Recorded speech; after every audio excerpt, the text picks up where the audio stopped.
Avant que je me décide à créer ma marque de vêtements et à devenir indépendante en me lançant dans l'entrepreneuriat à corps perdu, je n'avais jamais vraiment songé à ce qu'était une identité de marque et ce en quoi cette notion était si importante pour une entreprise. En fait, avoir une identité de marque, c'est capital. Car cela vous permet, en tant que chef d'entreprise, de transmettre les émotions que vous souhaitez que vos clients ressentent lorsqu'ils sont en contact avec votre marque. Et le premier contact passe généralement par la vision. Vos produits et vos emballages en disent long sur votre vision et la culture de votre entreprise. Quand je leur parle de l'importance de l'image de marque, mes clients me demandent souvent à quoi ça sert de s'attarder sur des couleurs, des polices ou encore un packaging. Savez-vous que la plupart des achats sont des achats dits émotionnels? Et savez-vous qu'avec l'usage de certains codes visuels, vous pouvez créer des émotions et par conséquent augmenter vos ventes. La création de votre image de marque est donc manifestement l'étape la plus importante de votre communication. Cela vous demande du temps, une réflexion poussée et rigoureuse, car c'est la première chose que vos clients voient de vous. Et les 3 premières secondes de prise de contact avec votre marque sont capitales. Alors dans cette vidéo, à travers l'exemple d'une marque célèbre, nous allons analyser quels sont les 6 éléments constitutifs de son image de marque. Ensuite, je vous raconterai ma propre expérience à travers la refonte de l'identité de marque de mes 2 entreprises et je vous montrerai par quelles étapes j'ai dû passer pour rendre mon entreprise Capsule Marketing Conseil plus cohérente, en accord avec mes cibles et ma vision et ainsi plus mémorable.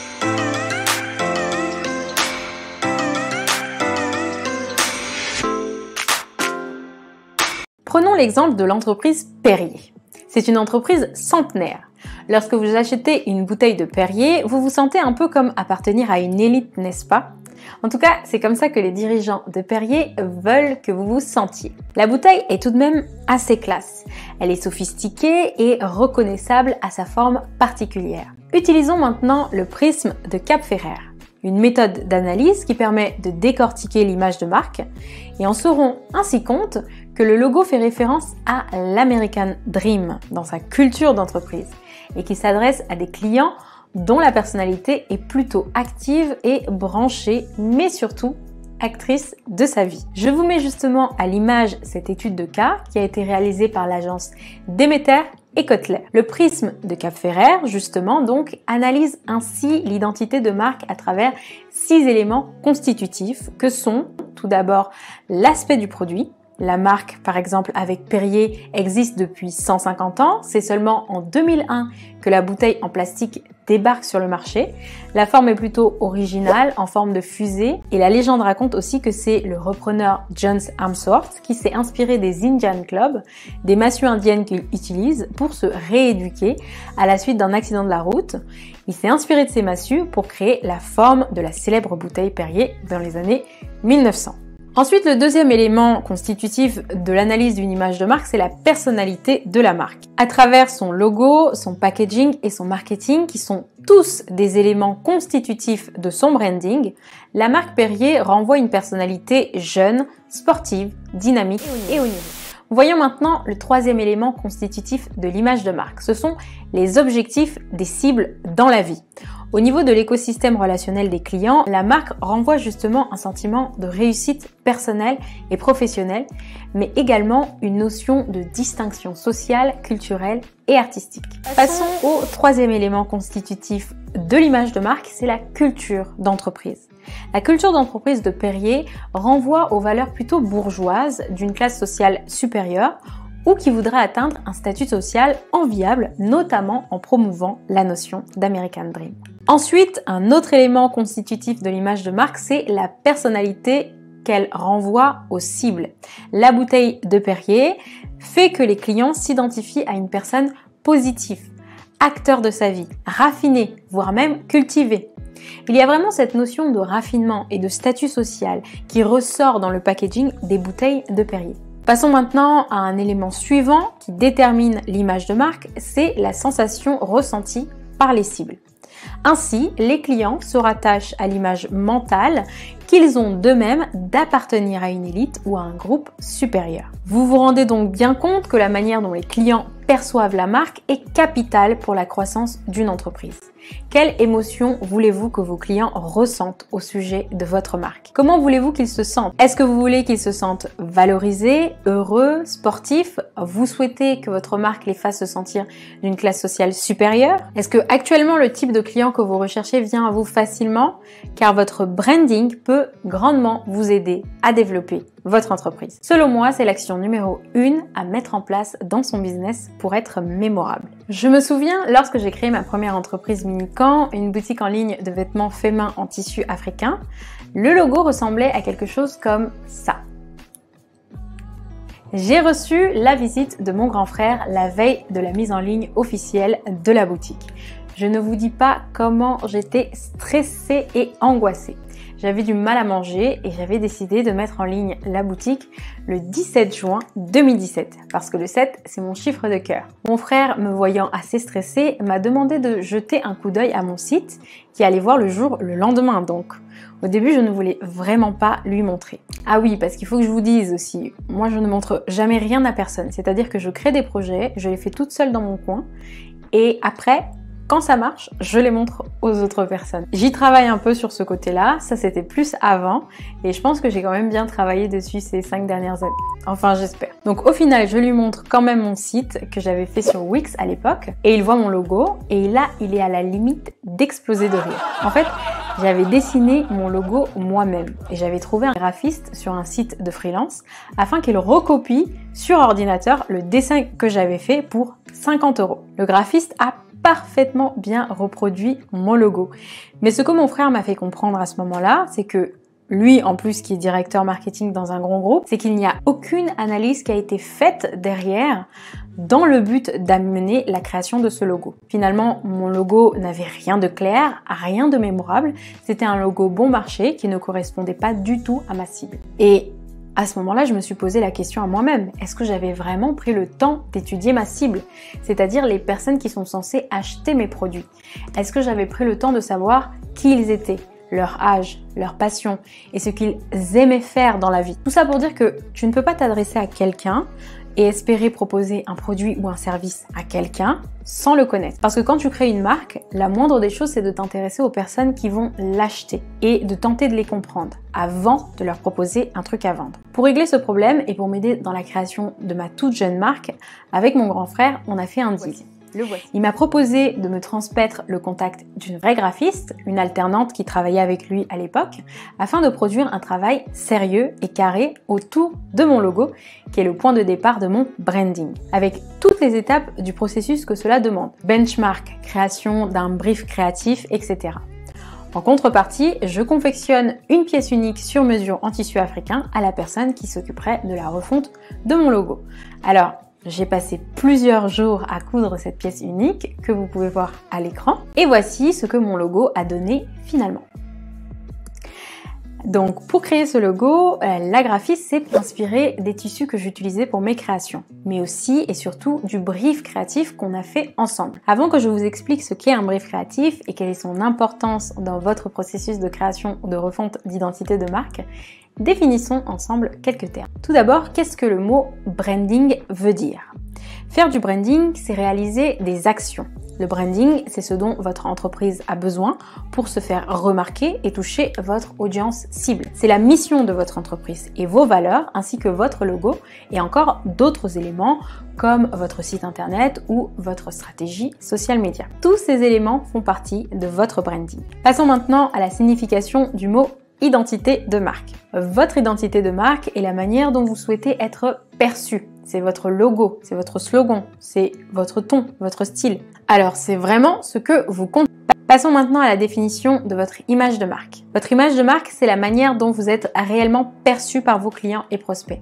C'est votre réputation, l'émotion que votre marque suscite ou l'impression qu'elle laisse et les croyances qui y sont reliées. Tous ces éléments se rejoignent un peu, mais retenez juste que votre branding englobe votre identité de marque et votre positionnement et que vous avez un contrôle dessus. Votre image de marque dépend davantage de la perception réelle de vos clients, bien que vous ayez une prise dessus.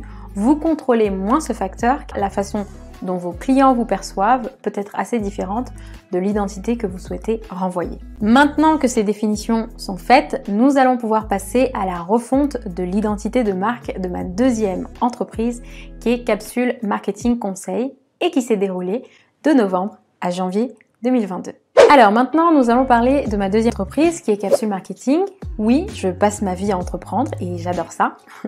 Et j'ai passé littéralement les 3 derniers mois à me poser des questions sur mon image de marque. J'avais la désagréable sensation de ne pas renvoyer l'image que je souhaitais renvoyer de qualité. Parce que, encore une fois, j'avais tout fait toute seule, je n'avais pas de budget ni le temps pour faire appel à une graphiste professionnelle. Mon activité de formatrice parallèle et de social media manager devenant de plus en plus satisfaisante pour mes clients, les affaires ont commencé à bien marcher et les missions se sont enchaînées. J'ai donc pu investir dans cette refonte d'identité de marque qui me tenait tellement à cœur. Donc là, en gros, c'est moi qui discute avec moi-même de la meilleure façon de faire marcher mes services en ligne avec mon identité de marque. Dans cette quête, j'ai rencontré Lisa, qui est encore un contact que mon grand frère m'a transmis. Il s'agit d'une alternante qui travaillait aussi avec lui sur la partie graphisme et univers de marque. J'ai beaucoup aimé la manière dont nous avons avancé ensemble avec Lisa sur cette refonte d'identité de marque. Parce que dans le business, il est aussi capital de bien s'entendre avec les personnes avec qui vous travaillez afin que les énergies circulent facilement. Sinon, ça risque de coincer. Avec Lisa, tout était fluide, elle est à l'écoute. Elle comprend toujours parfaitement mes explications et me suit dans mes élucubrations. Nous avons la même éthique de travail, la même minutie et l'amour du détail. Juste pour poser le contexte, il faut savoir qu'on partait de cette identité que j'ai créée moi-même avec mes faibles connaissances en graphisme à une identité beaucoup plus cohérente avec mon nom de marque et mon parcours professionnel et personnel que l'on découvrira ensemble à la fin de la vidéo. Alors, on entame la première étape de la refonte de mon identité de marque, qui est, je le rappelle, l'une des actions clés constitutives de mon branding. Tout d'abord, le brief créatif. Ce document va nous aider à recentrer le projet, à lui donner du sens, parce que toutes les entreprises ne se ressemblent pas et toutes les personnes derrière les entreprises encore moins. Donc j'ai pris le temps de renseigner dans ce document les coordonnées de mon entreprise et mes principaux services. J'ai aussi pris le temps de revenir sur l'histoire de mon entreprise afin d'en formaliser les moindres contours et de les insérer sur papier. Et puis, dans ce brief créatif, j'ai surtout parlé de mon positionnement. C'est une information capitale. On l'a vu, le positionnement, c'est la direction stratégique que je prends pour rester compétitive sur mon marché. Par exemple, Air France a un positionnement plutôt premium. Tout est fait autour de son branding pour créer un univers ultra qualitatif, épuré, minimaliste. L'entreprise se définit comme une compagnie aérienne de premier rang avec des services haut de gamme, voire personnalisés, pour offrir une expérience inoubliable aux voyageurs. Comme un rêve hors du temps qu'on ne voudrait pas arrêter. Ce spot, qui date d'il y a 6 ans, fait d'ailleurs penser aux campagnes publicitaires de certaines marques de luxe. Regardons.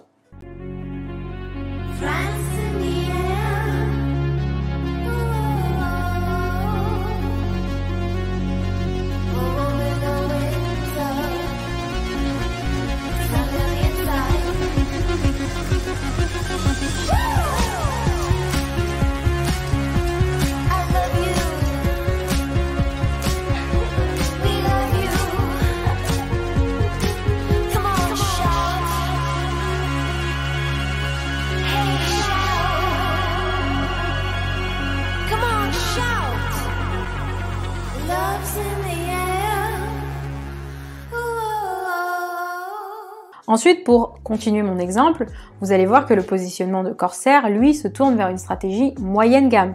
En effet, la compagnie aérienne s'adresse au grand public, et plus particulièrement aux personnes issues de la diaspora africaine et antillaise. Selon son PDG, la compagnie se concentre pour devenir le principal moyen de transport par voie aérienne destiné à l'outre-mer. Il poursuit ainsi son interview donnée sur BFM Business.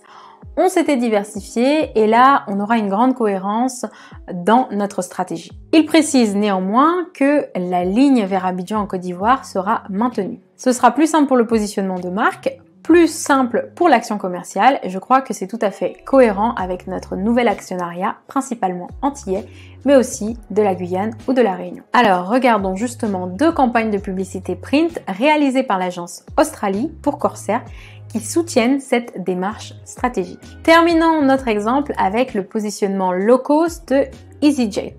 Donc vous voyez bien qu'avec ces exemples, vous n'allez pas attirer le même type de personnes si vous choisissez de renvoyer une image telle que Air France, qui va utiliser des lignes plutôt fines, un univers qui invite à la finesse, à la délicatesse, que si vous choisissez un positionnement moyenne gamme, vous opterez pour des couleurs et un langage encore différent que si vous optez pour une image mettant en avant un positionnement au prix accessible. Auquel cas, on peut prendre l'exemple donc de la compagnie aérienne EasyJet qui va utiliser des couleurs encore plus flashy, des publicités proposant de nombreuses promotions. Voilà pourquoi le positionnement d'une entreprise à travers ses couleurs, à travers ses codes graphiques est importante pour déterminer le type de personne qui va venir vers elle. Il y a donc urgence à faire matcher le type de personne à qui vous souhaitez vendre vos produits avec des éléments visuels qui correspondent à ce qu'ils ont l'habitude de consommer. C'est pourquoi, dans une stratégie de communication globale, il est primordial d'analyser par une étude rigoureuse le type de clientèle que vous souhaitez attirer en créant des personas représentatifs. Pour en revenir à notre brief créatif, on a également eu l'occasion d'aborder ma vision à long terme qui caractérise ce que Lisa a nommé l'ADN de mon entreprise. Pourquoi je propose mes services d'accompagnement et de gestion des réseaux sociaux et qu'est-ce qui me pousse à les améliorer chaque jour ? Comme je vous dis, chaque personne est unique, alors l'ADN d'une entreprise vient aussi de la vision de son créateur, mais aussi de son expérience de la vie. Donc dans ce brief créatif, j'insère aussi les actions principales que je souhaite mettre en place. Où est-ce que je vais communiquer, online, offline, comment est-ce que je vais promouvoir mes services sur les réseaux sociaux, sur un site internet ou encore sur des sites en ligne de freelance. Donc j'ai répondu à toutes ces questions dans le brief créatif afin de donner le plus d'éléments possible à la directrice artistique Lisa pour qu'elle sache dans quelle direction elle devra aller. Dans le brief créatif, je prends également le temps de faire un benchmark en allant regarder ce qui se fait un peu sur le marché. Évidemment, il y a des personnes qui m'inspirent et d'autres moins. Donc tout cela, je le précise dans le brief créatif. Ensuite, on passe à l'étape des échanges. On a longuement échangé avec Lisa pour regarder les différentes pistes de réflexion à privilégier pour faire naître cette nouvelle identité visuelle. En ce sens, Lisa m'a envoyé une mind map de mots-clés que je vous mets juste ici. Et donc voici celle que j'ai remplie en premier. Et voici celle que Lisa a remplie à partir de mes propres mots-clés. Donc, à la suite de tous ces échanges et du brief créatif, Lisa m'a proposé des pistes créatives qu'elle a appelées des mood boards. Donc, voici quelques exemples de mood boards. Et j'étais assez emballée par à peu près toutes. Ça a été très difficile de s'arrêter sur une. Donc, je vous montre les 3 principales que j'ai retenues et pourquoi. Tout d'abord, donc Savane Digital pour ses couleurs vraiment vives et cette façon de mêler agréablement mes 2 origines dans un seul et même mood board. Ensuite, la palette Bien-être qui me fait penser à une palette assez douce et elle correspondait assez bien à l'image de bien-être et de calme, de paix intérieure que je souhaitais renvoyer. Et enfin, on a le mood board Passion franco-ivoirienne qui était vraiment un mélange entre la Côte d'Ivoire et la France, entre ma passion donc pour les vêtements africains et ma passion pour le marketing digital. Donc voilà les 3 palettes que j'ai retenues et après de nombreux échanges, la seule palette que j'ai finalement choisie est celle de la Savane Digital. Passons maintenant à la naissance de l'identité visuelle et maintenant on a commencé le véritable travail sur l'identité visuelle à partir de la piste créative Savane Digital. Et on s'est dit comment est-ce qu'on allait mêler mes services et tous ces environnements différents que j'essaie de mettre en avant ensemble. Pour mettre en avant le fait que je sois à la fois accompagnatrice, consultante et formatrice social media. Et cela fait beaucoup de casquettes, c'est vrai, pour une seule personne. Donc, il y a aussi également le fait que je m'adresse à une cible plutôt B2B avec un positionnement minimaliste et premium. Et finalement, cela se voit à travers les lignes fines de l'identité visuelle. Donc après de nombreuses heures passées en visioconférence avec Lisa à essayer de canaliser mon énergie qui est parfois très dispersée, ma nouvelle identité visuelle est enfin née. Capsule Marketing Conseil, c'est tout simplement un voyage hors du temps à l'intérieur d'une navette spatiale durant laquelle nous traversons la galaxie digitale pour établir une stratégie online. Tous les éléments graphiques ont été travaillés par Lisa autour du monde galactique pour donner encore plus de sens au terme capsule. Mais l'association de toutes ces formes évoque beaucoup d'autres choses. Une planète, des étoiles, des rayons. vous, ma communauté, mais aussi vous et votre propre communauté, ainsi que mes clients et leur communauté à eux, que je les aide à développer à travers des contenus créatifs. Il s'agit aussi de matérialiser, d'illustrer la connexion entre ces différents univers qui sont propres à chaque entité, à chaque personnalité, à chaque marque ou à chaque entreprise. La forme du C que vous voyez évoque cette notion de connexion. Le C se réfère également à l'idée du chargement, de la progression constante, à travers des formations que je construis pour accompagner mes clients dans leur apprentissage et les conseils que je partage ici pour vous aider dans votre progression. Ce qui m'aide inévitablement à progresser aussi. Alors Capsule Marketing Conseil, c'est enfin le résultat d'une aventure entrepreneuriale personnelle, notamment grâce à ma marque de vêtements franco-ivoirienne et de toutes les expériences que j'ai pu vivre à la suite de sa création que Capsule Marketing Conseil existe. C'est donc au travers d'une palette de couleurs très personnelle, directement inspirée du district des Savanes en Côte d'Ivoire, que j'ai voulu mettre un peu de moi dans cette identité visuelle. Le bleu nuit est la couleur principale de la palette et elle a été choisi pour appuyer le sens du mot capsule en évoquant le ciel. Alors pour cette conclusion, vous devez bien retenir que l'image de marque, c'est ce que les gens perçoivent. Le positionnement, c'est les actions que vous mettez en place pour vous différencier sur votre marché, mais aussi votre expérience propre, votre personnalité et votre vision. Ce qui vous amène à créer votre identité de marque. C'est la manière dont vous souhaitez être perçu à travers votre logo, votre slogan, votre style, le ton que vous utilisez, dans la manière que vous avez de vous exprimer également. Tous ces éléments doivent être réfléchis en avance pour vous permettre d'atteindre vos objectifs. Il y a un gros travail de réflexion à produire.